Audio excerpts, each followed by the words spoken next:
enhancing health literacy across borders using cross-country health intervention in sub-Saharan Africa. And from Kenya, I'm inviting you, Stephen Ogweno. Yes, is a device.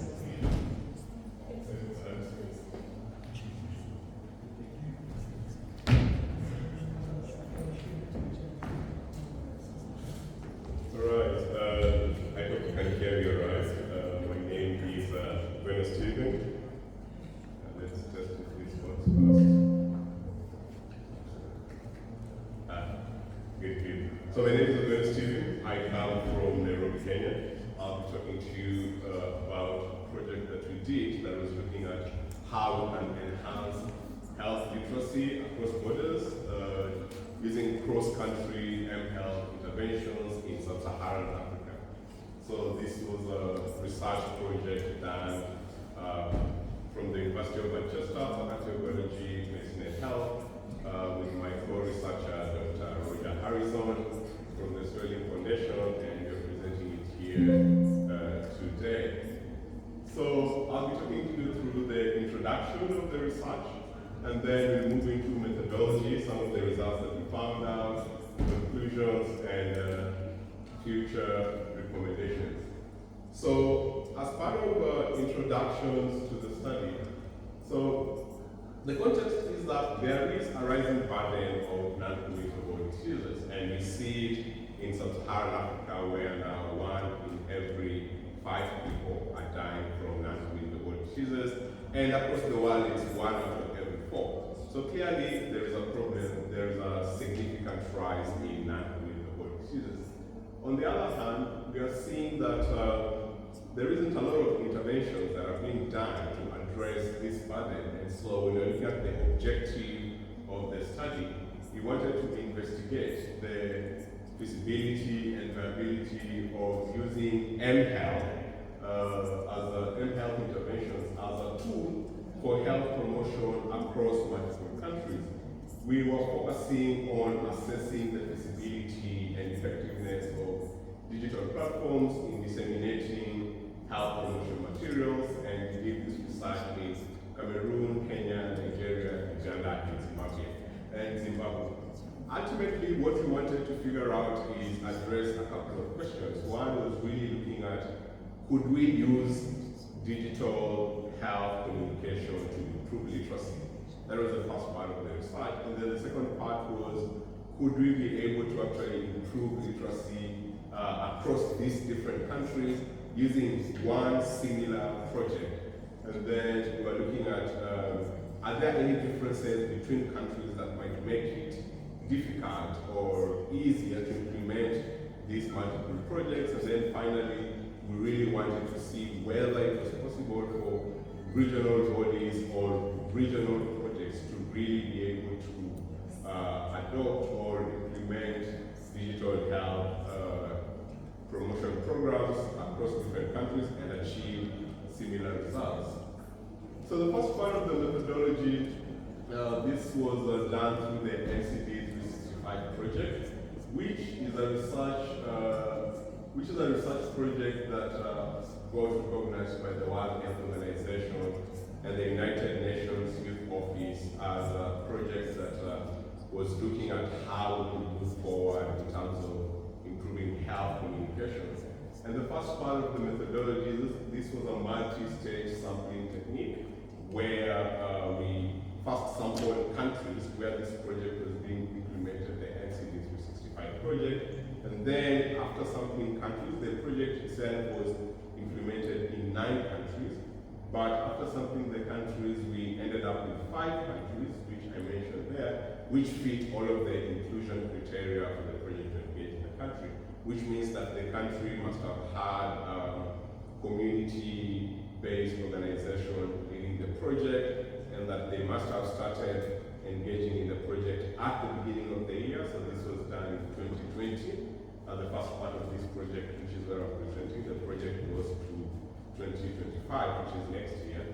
And we're also looking at these countries also had to have had a group of organized participants who we would evaluate before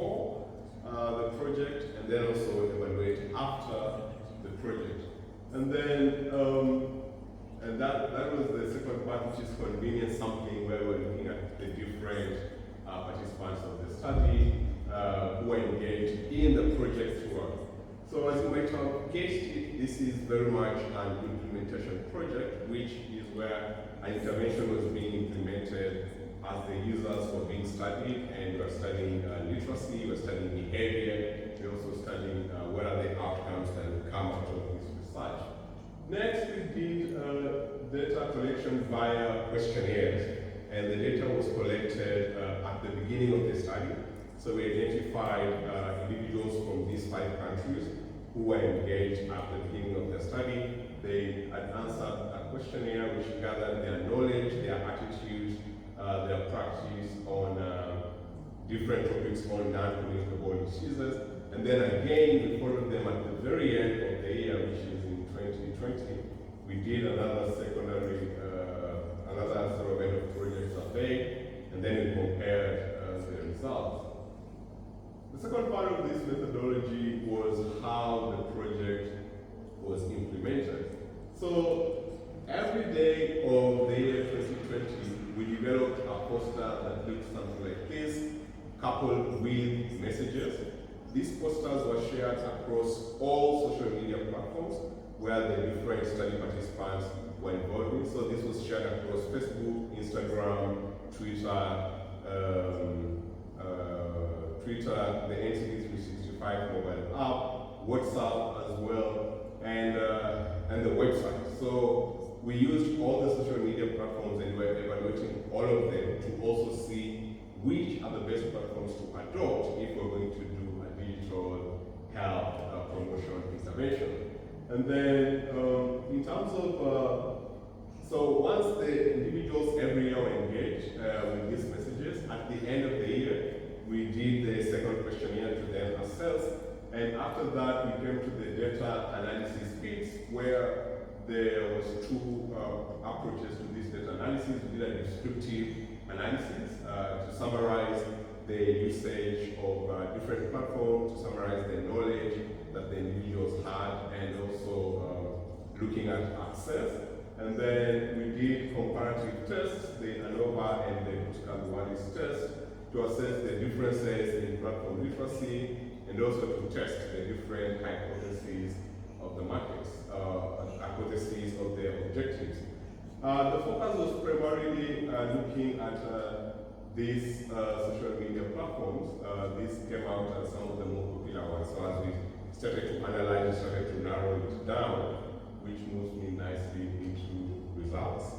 And in the first part of the results, we found out that these 3 were out of the 6 popular platforms that we looked at, WhatsApp, Twitter, and Facebook emerged as the more popular platforms amongst the users of these projects in the countries where this project was implemented in. We saw WhatsApp as having the highest amount of users, which means that a lot of the users of the project access their information primarily via WhatsApp, even though they had the option to access it from all other platforms that were engaged in this project. Twitter followed, and then Facebook was the last. We noticed that also Twitter was mostly useful for short and urgent types of communication, where users would go and just have a quick update on what's happening. And Facebook was very useful as sort of a repository and for the older generation. But what we saw mostly is that many individuals, if you're going to do a health promotion project, leveraging on digital technologies and digital platforms, that WhatsApp was the way to go, because many individuals were able to really get the information from WhatsApp. They're really also able to come back to it if they needed to go back to this information. But also at the same time, we saw that WhatsApp was more personalized and less formal, especially compared to traditional health promotion projects where an expert comes to you in the community and then educates you for one day and then goes. So some of the key findings as well, we see that there was a consistency in the trends in terms of platform preference across countries.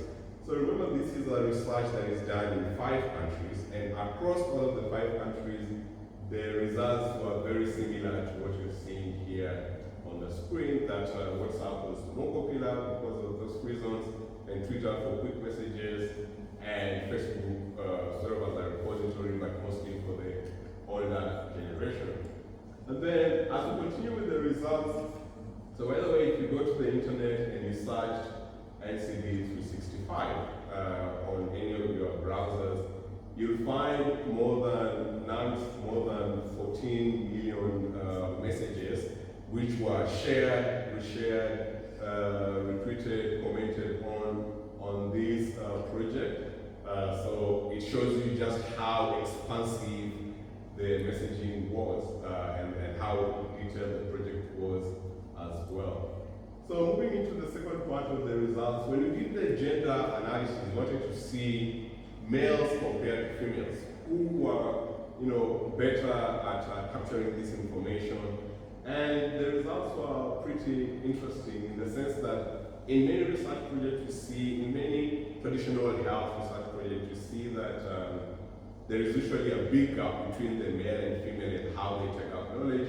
But here, using digital technologies to be able to pass the messages, we saw that males very, very slightly outperformed the females. This was by, I think, 1 or 2%, so not a very significant difference, which was a very good outcome compared to traditional health promotion projects. But at the same time, we also saw that when we did the statistical analysis to try and see the differences in hypotheses, we found out that there was no difference, no significant differences in the efficacy of these platforms for health promotion, but at the same time that there was no differences between countries in terms of how they took up the project and how they were able to internalize, and when we tested the literacy before and after, how they compared. So this side is a mobile application on App Store called the NCDs365, which brought together all of these resources for the project, and this included all the infographics, all the animated videos, all the podcasts that were being done on the project, and the information on this project has now been translated into 8 languages, and they're being used consistently across different countries in sub-Saharan Africa. This is also very free to download for 100 users.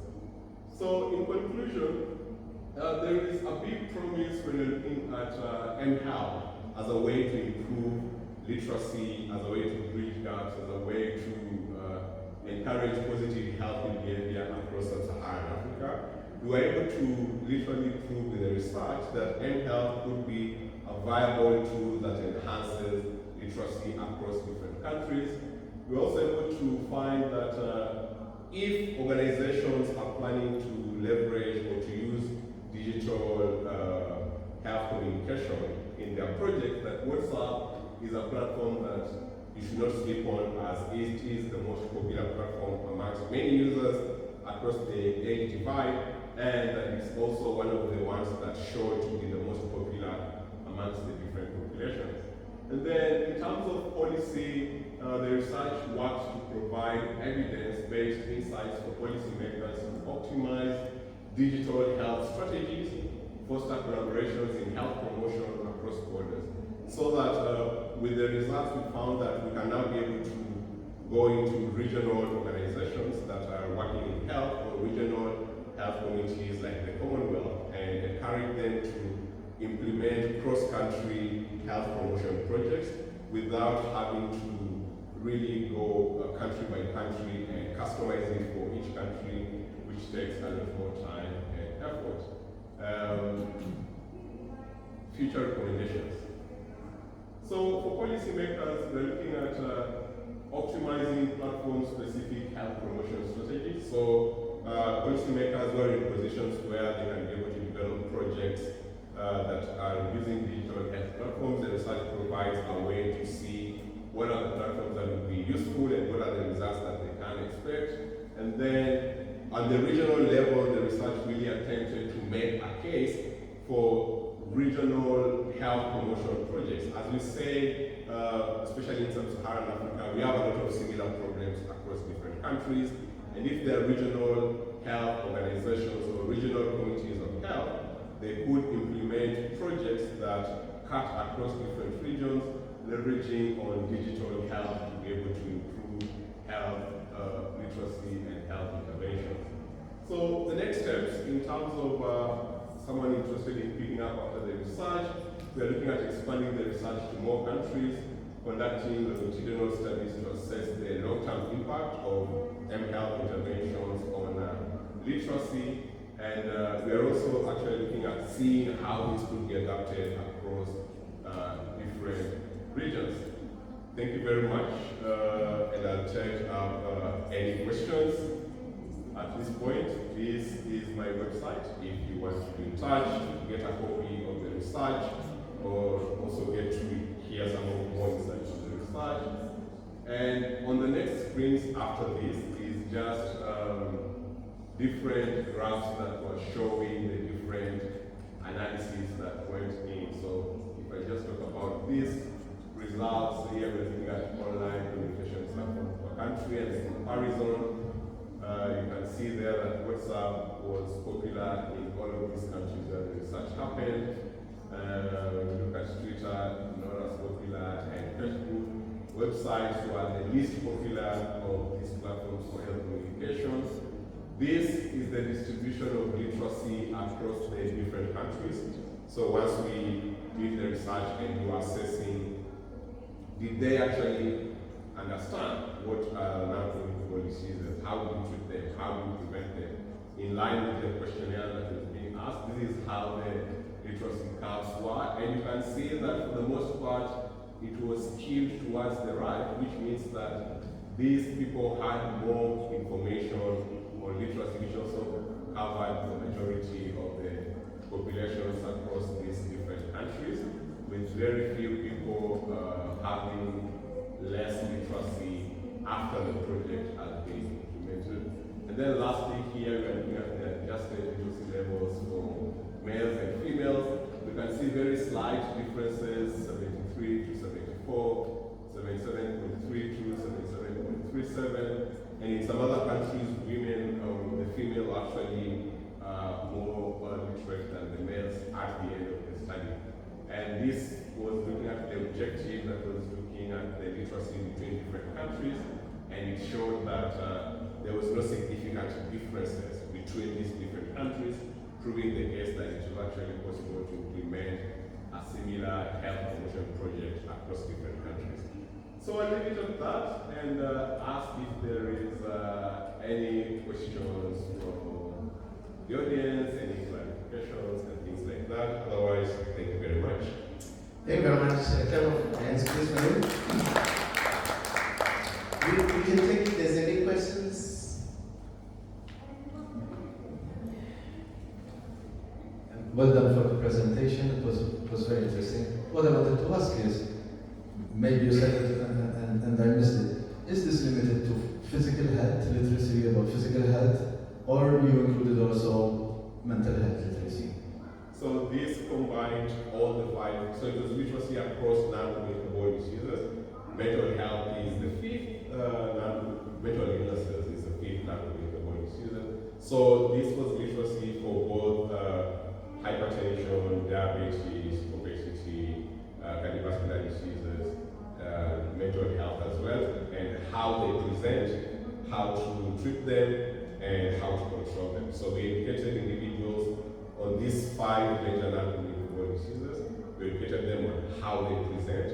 We educated them on what to do when they present. We educated them on how to prevent them and how to control them. And then we assessed their literacy on their understanding of this information before the survey and after the survey. And mental health was very much a part of these topics, or thematic topics that were addressed in the study. And did I understand correctly that this is done mainly in Africa, but you are looking into expanding it into other countries, in Europe, for example?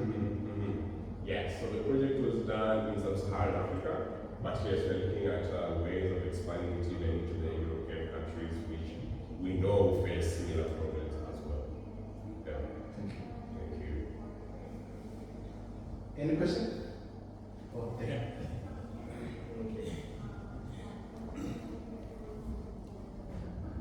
It's fine, thank you. In the morning, there's someone who was presenting on what's it called.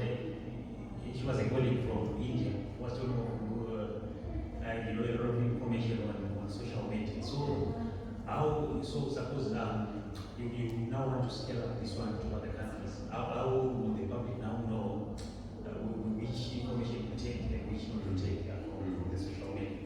And also, maybe I was interested in knowing, I saw those graphs for literacy. And for Cameroon and Zimbabwe, they were like normally distributed, but the rest it was negative distributed, meaning, generally there's more information. In Nigeria, Kenya, and Uganda. But for, Cameroon, Zimbabwe, it was almost like,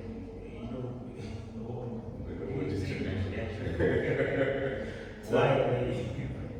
Sure thing. So the first part of the question was asking how do you know that this is a valid source of information and this is not a valid source of information. So what we did for the project is one, we worked with already locally trusted entities. Along the way, as we implemented the project got recognized by the World Health Organization and listed on its website as one of those projects that were providing credible information. And then later in the year, in 2020, also recognized by the UN Youth Office. So, and then we had support also from local governments. So, for example, in Kenya, the Ministry of Health, Department of Non-Communicable Diseases also kept retweeting and sharing the messages that we shared as a source of credible information, especially since the project was also implemented during COVID-19. And these ways of partnering with local entities, so local government and stakeholders, and also getting recognition from international organizations for credibility like the World Health Organization and the United Nations Youth Office, ensured that when we shared the information, it was flagged as right information. And during the project, we had the month of April in 2020 where we shared information on non-communicable diseases and COVID-19. What should you be aware of that is not being talked about? And this was also highlighted as part of the credible sources of information on COVID-19 at the point. We developed an infographic guideline which ended up being translated and being used in India as well when it came to non-communicable diseases and COVID-19 and the interconnection with that. So that is how we're able to really bridge the gap of coming out as a credible source of information and working with these other organizations and entities. And then when it comes to Zimbabwe and Cameroon and the graphs and them having more normal distribution, yes, we're able to see that in Cameroon, actually, the graph is also primarily skewed to the right. If you look from where it starts, showing that a lot more people are actually more literate than not. So this is the downcase literacy level. So you see they start from 60 towards the 100. There are a lot more people compared to 60 to below. But for Zimbabwe, which is where we saw a more sort of normal curve, as we call it, there was sort of a normal distribution there, with still slightly skewed to the right when you look at the literacy levels, but nonetheless, when we saw that difference being presented in that country. However, overall, when we did the overall analysis, we still found that there was mostly skewed to the right, meaning that most of them were mostly highly literate after the project compared to before the project was implemented. Okay. I've got two things to ask. Maybe you might want to touch base on that. You made reference to the use of Facebook as being mainly a repository by the older generation. I wanted to check, my interest therefore was immediately to check on the age analysis in order to pick up that part. But secondly, the other issue was more of an interest of whether moving from social media and the use of technology into linking with the real health facilities, particularly checking whether does the user of social media rate translate into the real health user on the ground. But I know that that's not where your focus is, but I'm just checking whether there was anything you could look at along those lines. Thank you very much. Yeah, thank you very much. Those are very useful questions. So I'll just start with the first one. Unfortunately, there's no slide here on the age analysis. However, the age distribution, the highest age groups were between 18 to 45, and then 45 to 54, which was the last group of considering the more people, were the ones who are the majority as well on the Facebook platform. So they all had access, and the Facebook people were mostly, I mean, not everyone, even the young people went to post, but mostly we saw that the 45 and above were the Facebook generation in terms of going and getting information from there. And then in terms of converting from the online user for health information to the user on the ground, the way the project was structured was such that the community-based organizations that were leading the local chapters of the implementation of this project had direct connections or referral links to the users on the ground, health facilities on the ground. So every quarter of 2020, all of the 8 participating community-based organizations that were leading the project would have an on-ground session and referral from the users of the project. Though we didn't analyze it in this first paper, there's actually 2 more papers that have come out with more recent data where we're looking at what is that transfer from now you have learned, can you be able to seek help better on the ground? Looking at the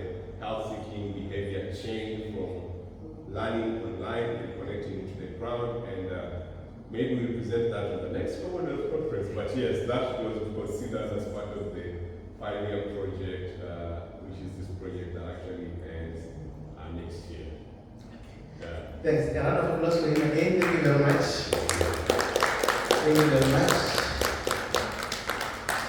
That ends our session. It was only 3 presenters, and thank you very much to the good audience. We are going to be preparing for the